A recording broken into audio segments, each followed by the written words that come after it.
હર હર ભોલે મિત્રો, આ નેપાળની અંદરમાં જનકપુરમાં બાબા ભૂતનાથ મહાદેવનું મંદિર આવેલું છે. અદ્ભુત મંદિર છે અને આને સ્વર્ગનો દ્વાર પણ માનવામાં આવે છે. ખૂબ સારા દર્શન છે. આગળ દર્શન કરતા રહેજો. ભૂતનાથ મહાદેવ.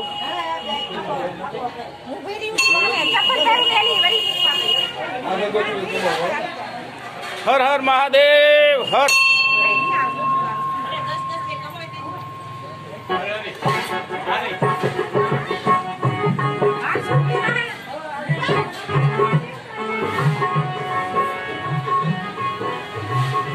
મિત્રો આપ જોઈ શકો છો, અહીંયાથી સ્પષ્ટ દર્શન થઈ રહ્યા છે. જળ લોટા ચડાવી રહ્યા છે. અદ્ભુત મંદિર બનાવેલું છે, ખૂબ સરસ છે.